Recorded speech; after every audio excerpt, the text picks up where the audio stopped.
merci, messieurs. Vraiment, merci beaucoup, messieurs. Voilà. Certes, la performance a été globalement, voilà, décevante. On va pas se mentir. On s'est fait, on s'est fait tuer les trois quarts du match. Mais un match de foot, c'est 90 minutes. Et le seul quart du match où on a été bon, on a gagné ce match. Merci, messieurs. Eh bien, bonsoir à tous les amis. Bon, comme tu le vois sur ma tête, et je pense que même toi derrière ton écran, si tu es supporter lyonnais, bon, un peu moins si t'es niçois, tu dois avoir un peu le seum. Forcément. Tu es heureux, hein, tu es heureux ce soir parce qu'aujourd'hui on se retrouve pour le débrief de OGC Nice Olympique Lyonnais. Victoire 2-0 de nos Lyonnais là-bas à l'Alliance Riviera. Première défaite de la saison à domicile pour Nice. Est-ce que vous vous rendez compte? Même ils n'ont même pas perdu contre Paris. Ils ont déjà joué Paris à domicile, ils n'ont pas perdu. Certes un Paris en début de saison parce que je pense qu'ils joueraient le PSG actuel, ils perdraient aussi. Mais on s'en fout, voilà, on est la première équipe à les faire tomber à domicile et ça peut être bien parce que ça peut peut-être un peu les tuer mentalement, peut-être qu'ils vont être un peu moins solides à domicile, donc perdre encore plus de points. Et surtout que les gars, bon voilà, on va parler tout de suite de ce match, hein, de la compo que nous a proposé Paulo Fonseca qui était en tribune, hein, là il n'était pas sur le banc malheureusement, là malheureusement c'est l'adjoint qui fait les consignes, il n'a pas le droit de donner de consignes je crois, qui aujourd'hui nous a proposé donc le schéma classique, hein, le 4-2-3-1. Avec Lucas Perry, je sais pas si c'est Manuel Neuer, je sais pas, mais Lucas Perry c'est trop grave. Non franchement Lucas Perry c'est vraiment trop grave à quel point il est fort ce goal. Qu'est-ce qu'il est bon. Il nous sauve un nombre d'actions sur ce match encore une fois. Franchement si l'Olympique Lyonnais va, je dis bien si, on va en Ligue des Champions à la fin de saison, même qu'on est qualifié, même en Europa League, qu'on fait un bon parcours, même en Europa League, il y sera pour quelque chose. Il aura vraiment une énorme part de responsabilité là-dedans parce que franchement il est incroyable. Nicolas Tagliafico latéral gauche, Niakate Matok qui ont été plutôt bons ce soir, faut le dire, notamment Niakate, hein, c'est pas souvent qu'il est bon mais il faut le dire, Niakate très bon. Sel Koumbedi lui par contre qui a beaucoup de mal, qui s'est fait remplacer à la mi-temps. Bah, d'ailleurs si on voit les changements, voilà, ils sont dans l'ordre, hein, j'essaie de faire dans l'ordre. Par Maitland Nice, celui qui a été un peu plus convaincant quand même que Koumbedi, hein. Bon ça a été compliqué aujourd'hui, il faut dire qu'il avait des clients aussi, hein. Tesman Matic au milieu de terrain, Cole Tolisso au numéro 10, Mike Fofana à gauche qui m'a beaucoup déçu, Almada à droite, Almada peut-être l'homme du match, on peut peut-être aussi le dire, hein, faut peut-être aussi le mentionner, et Alexandre Lacazette qui a été assez fantomatique mais c'était pas facile, même si bon pareil en deuxième mi-temps ça allait mieux. Bon, maintenant qu'on a dit ça, donc vous avez vu les rentrées aussi avec Miko Tadze qui est rentré, Cherki, Ver et tout, de toute façon on va en parler vite fait après. Écoutez les gars, voilà, on va pas se mentir, on va parler un peu tactiquement vite fait du match, et en vrai ça va être assez rapide parce que ce qu'il faut retenir c'est que l'Olympique Lyonnais en première période s'est fait tuer. On s'est fait tuer dans le jeu, on s'est fait massacrer. Franchement, je crois que c'était peut-être la pire première mi-temps que j'ai vue de l'Olympique Lyonnais cette saison. On n'a pas existé, on n'a pas eu une action.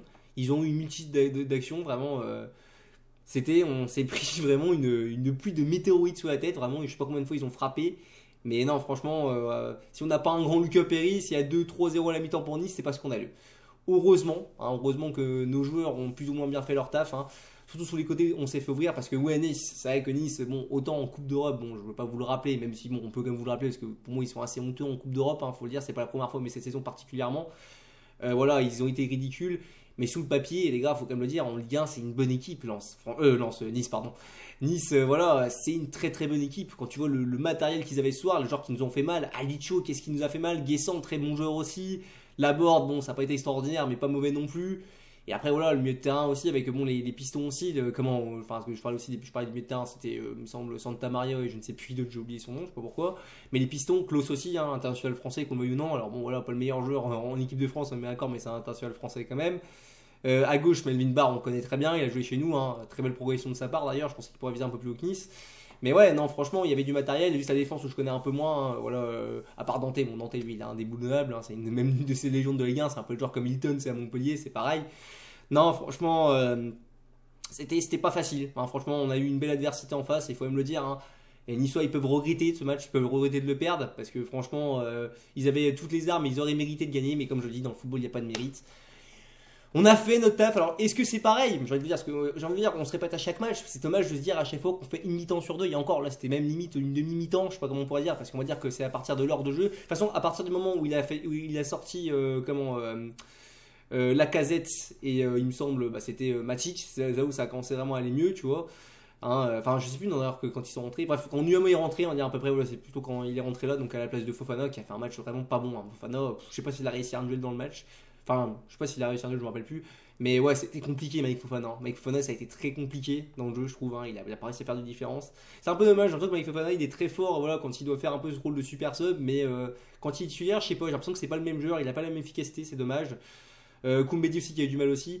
Mais ouais, franchement, dès que Nyama est rentré, on avait une équipe qui commençait à jouer bizarrement. On a commencé un peu plus à jouer. Alors, aller mieux, même parce que bon, jouer c'était quand même un grand mot. Mais du moins, on avait à ressortir des ballons parce que, pareil, ce soir, les gars. On a joué face à une équipe niçoise qui a étalé un pressing. Ça m'étonne pas hein, d'ailleurs qu'ils soient aussi bien classés et qu'ils jouent les places européennes malgré qu'ils n'assument pas leur statut en Europe quand ils la jouent. Désolé pour la balle perdue, mais c'est un peu vrai. Mais voilà, il faut quand même le dire, les gars, dans le pressing, Nice c'est très très costaud. Qu'est-ce que c'est compliqué? Déjà, dès le moment où tu as une force offensive comme ça et tu as un bon pressing, bah après, on va pas se mentir que la plupart des équipes en Ligue 1, forcément, elles plient face à ce genre d'équipe, surtout à domicile où tu as l'ambiance niçoise. Mais voilà, on a su résister, comme je le dis, grâce à un grand Péry et une grande défense centrale aujourd'hui qui ont fait leur match. L'entrée aussi, comme on le dit, hein, bah, de toute façon, je veux dire qu'on marque ce but de Ryan Cherki sur une passe décisive d'Almada. D'ailleurs, Almada, quand il l'a replacé au cœur du jeu, ça va un peu mieux hein, quand même, quand on replace Thiago Almada dans le cœur du jeu, je trouve, ça va quand même mieux. Parce qu'il a, de toute façon, de la première mi-temps, il n'a pas arrêté de faire ça, j'ai l'impression, de se replacer un peu dans le cœur. Et surtout quand tu fais jouer Cherki, parce que comme je dis, hein, Cherki, voilà, qui rentre, premier ballon, première touche de balle, but. Voilà. Je trouve que c'était pareil contre Marseille, il me semble, quand il a qu'on avait perdu, je crois que c'était pareil. Efficacité totale, Almada qui fait une magnifique passe décisive. Je suis content qu'il soit d'ailleurs décisif parce qu'il fait les deux passes D sur ce match, hein, sur les deux buts qu'on gagne, enfin les deux buts qu'on met par contre, excusez-moi, oui on gagne.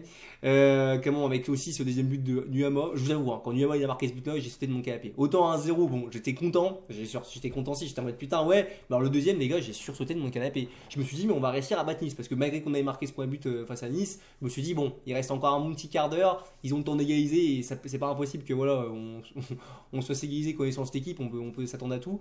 Mais non, on a tenu, et en plus on fait un clean sheet face à eux, c'est quand même beau aussi, hein, le cas Péry, vraiment félicitations, tu mérites, hein, trop fort. Franchement, petit aparté, j'en profite, hein, mais qu'est-ce que fout Ederson et même Bento, je sais pas ce qu'il vaut le goal là, qui joue en Arabie Saoudite au Brésil, mais le numéro 2 de cette sélection nationale du Brésil, c'est lui, hein, le cas Péry. À défaut de ne plus avoir des très grands joueurs de foot, ils ont quand même de bons gardiens, comme il faut quand même le dire. Dans le cas Péry, c'est incroyable. Je ne me répéterai jamais assez, mais je t'aime trop. Voilà, j'aime trop le joueur, j'aime trop un but, il a trop quelque chose, j'adore. Donc ouais, écoutez, après, on a commencé enfin un peu plus à jouer vers l'avant. Et c'est ça qui est joli, qui est assez quand même dingue. C'est la question que je me pose. C'est est-ce qu'au final, c'était pas aussi un peu ça la tactique de Fonseca? Je vais pas encore lui mettre crédit de cette victoire, même s'il y est pour beaucoup, parce qu'il faut dire le coaching est complètement gagnant. Alors je dis lui, bien sûr, il y a adjoint, mais bon, tu comprends, c'est lui qui fait les décisions, je pense. Voilà, coaching 100% gagnant. Qui fait rentrer voilà, les joueurs. Alors au début, je pensais que c'était un peu tardif, mais au final, ça s'est avéré gagnant. Est-ce que c'était pas aussi ça un peu la tactique de attendre que Nice s'épuise? Parce que oui, Nice a un jeu de pressing, mais à un moment donné, tu sens que ça tire un peu physiquement à la fin, puis on l'a vu. Ils n'ont pas réussi à marquer ce but, et du coup, à la fin, ils se sont fait tuer, voilà, parce qu'après, nos joueurs étaient plus en forme. On a fait rentrer des éléments offensifs qui étaient très en forme, qui sont capables de faire de grandes différences, et on les a tués comme ça. Est-ce que c'était pas le plan de jeu de Fonseca? Je ne sais pas, vous me donnez votre avis en commentaire. Moi, personnellement, je pense que bon, il y a un peu de réussite par rapport à ça, mais je pense que s'il avait peut-être cette idée un peu en tête. Mais en tout cas, c'est gagnant. Et première victoire, peut-être aussi référence dans le jeu, non, mais on va dire de standing pour Fonseca, j'ai envie de te dire. Enfin, pareil, une victoire face à la deuxième victoire face à un gros. De toute façon, les deux victoires qu'on a fait face au gros, c'était Nice. Parce que moi, je parle un peu vite, mais les gars, c'est bien, tu vois, c'est très bon pour nous, parce que non seulement voilà, tu gagnes ce match du coup en encaissant pas de but et donc on va dire en empêchant de laisser les autres s'échapper, mais surtout il faut surtout se dire que là, parce que aussi il faut parler comptablement, on empêche Strasbourg de nous repasser devant, parce qu'on était 7ème au moment où on jouait ce match avant de commencer, on recolle du coup les gars à 2 points de Lille il me semble et de Monaco. Très belle opération de Jossa, c'est-à-dire qu'on est toujours au contact de la 5e et 4e place. C'est ça les vraies places. Enfin là, même si je me que la 6e place c'est Conférence League, mais bon, c'est la Conférence League, je pense pas que ça nous intéresse. Mais surtout, les gars, il faut se dire que Marseille, donc Nice est à 46 points, donc on revient à 4 points de Nice. Et on revient, il me semble aussi, du coup, à 7 points de Marseille. Alors on va me dire que Marseille c'est un peu loin. Mais sachant que Marseille, les gars, joue la semaine prochaine. J'aime pas trop être dans le calcul de base, mais je pense que ça devrait quand même se passer plus ou moins comme ça la semaine prochaine. Marseille, qui se déplace à Paris, qui va sûrement perdre ce match, parce qu'ils ont aussi perdu face à Lens, Marseille, tu vois. Et que nous, on joue face au Havre la semaine prochaine. Je rappelle que Marseille, l'équipe la mieux classée, ils seront, quoi qu'il arrive, toujours deuxième ou deuxième ex-aequo, troisième avec Nice qui sont ex-aequo, le nombre de points si Nice gagne la semaine prochaine. Ça fait que si on gagne notre match, les gars, peu importe ce qui se passe, si on gagne notre match face au Havre et qu'eux ils perdent face à Paris, ce qui a des grandes chances d'arriver, parce que le Havre, je pense que d'ailleurs j'y serai au stade pour la petite info. Je pense que finalement ça devrait bien se passer à domicile. J'espère qu'ils feront le taf. Hein, j'espère ne pas parler trop vite. Me connaissant, je peux porter le poids, mais bon, j'espère qu'ils vont faire quand même le taf. On reviendrait à 4 points du deuxième, les gars. Franchement, la saison, et juste avant la trêve internationale, je pense, les gars, ça nous relancerait très bien la saison. Il faut assurer avant tout ce match voilà, en Europa League pour se qualifier en quart, parce que c'est comme il y a aussi le prestige européen à assurer. Mais franchement, ouais, les gars, c'est peut-être l'opération jusqu'à présent de la saison. Voilà, c'est peut-être l'opération de la saison, parce que clairement, on relance la course à la Ligue des Champions pour moi. On est encore dedans, clairement, on est au contact, c'est bien. Franchement, il fallait gagner, et c'était pas un match qui était gagné d'avance, hein, quand on sait justement que Nice était imbattu chez eux. Franchement, c'est bénéf, c'est génial, c'est la super opération. La manière n'y était pas, mais j'ai envie de te dire, vu la situation du club actuellement, je pense qu'on ne peut pas se permettre de vraiment parler de ça. C'est un hold-up personnellement pour moi, même si bon, voilà, c'est pas un hold-up en entier, parce que les 30 dernières minutes, on a quand même bien joué, je trouve. On a du moins plus ou moins bien joué. Donc voilà. Bref. Bon, je parle un peu trop vite parce que moi je suis sous le coup des émotions, c'est comme il y a tout qui se mélange. Les tops et les flops de ce match, on va commencer par les flops. Alors les flops quand même j'en ai, hein. Forcément je vais parler de Koumbedi et Fofana notamment qui pour moi n'ont pas fait un bon match. Hein, franchement on va se mentir, ils étaient un peu en dessous aujourd'hui. Koumbedi j'en veux pas, voilà, il a enchaîné beaucoup de performances, ça peut pas arriver de passer à côté. Fofana, je vous dis ça me dérange un peu parce que Fofana j'ai l'impression quand même qu'il est bon en super sub mais pas en titulaire indiscutable et c'est un peu problématique. Donc ouais franchement assez déçu de ça. Après, notre flop, pour premier mi-temps, je t'aurais dit Tessman parce que Tessman me saoulait, je le trouvais un peu en dessous. Et je trouve que dans ce genre de match, Tessman, tu vois ses limites. Après, deuxième mi-temps, il s'est quand même plus ou moins bien rattrapé. Je trouve quand même qu'il s'est un peu plus battu. Donc, ouais, j'ai pas envie de le mettre en flop. Et en vrai, c'est même les seuls véritables flops que j'ai envie de mettre sur ce match. Si c'est peut-être Lacazette, parce que bon, Lacazette, on l'a pas vu. Après, il fait pas forcément son mauvais match. Mais c'est vrai que pour un mi-temps, on avait tellement peu de ballons, on a eu aucune occasion que tu peux même pas lui enlever. Quoi. De toute façon, Lacazette, on sait que c'est un genre renard des surfaces. S'il a pas ce genre de ballon pour marquer, effectivement, il servira jamais à rien. Il sera un flop. Donc, ouais, on peut dire que c'est un flop si tu veux. Mais c'est compliqué. Les tops, par contre, on va parler de Lucas Perry, hein, obligé d'en parler. Je dis ça à tous les matchs. Lucas Perry, en top. Je le dis à tous les matchs. De toute façon, il est trop fort. Almada, hein, pour ses 2 passes décisives, on est obligé aussi d'en parler. Hein. Franchement, ça pue le football, ce jeune-là, pour l'avenir. J'espère qu'il va rester plusieurs années chez nous, parce que je pense qu'il a un très beau potentiel. Cherki pour l'entrée, on peut se le dire aussi, parce que Cherki il a fait une très bonne entrée. Mikotadé, ça a été un peu plus timide, mais c'était pas non plus forcément mauvais. Petite mention aussi du coup à la défense centrale, hein. Franchement la défense centrale, Matan et Niakate aussi qui ont fait leur taf, franchement faut le dire aussi, qui nous ont sauvé d'un but, c'était chaud en première période, hein, cette action là, qui est retirée, là. Enfin je sais plus si c'est sur Niakate que ça touche le poteau après, ça aussi c'était chaud aussi, tu vois, donc ouais, mention spéciale à eux aussi. Et puis écoutez, c'est à peu près tout ce que j'ai à dire sur ce débrief, hein, je vais pas trop m'éterniser non plus. Très bonne opération de notre part, voilà. On va voir ce qui va se passer. On espère gagner la semaine prochaine face au Havre, hein, surtout en Ligue 1 pour vraiment rester bien en contact dans la course. Et je vous dis, j'espère que le scénario que j'ai dit voilà, se passera. Et en attendant, il y a ce match bien sûr jeudi en Europa League. Il faut assurer le taf, même si on a 2 buts d'avance et qu'on joue à domicile après, ce qui devrait quand même, dans toute logique, devrait quand même passer. Méfions-nous quand même, les gars. Faisons notre match. J'espère qu'il fera quand même peut-être tourner, peut-être aussi.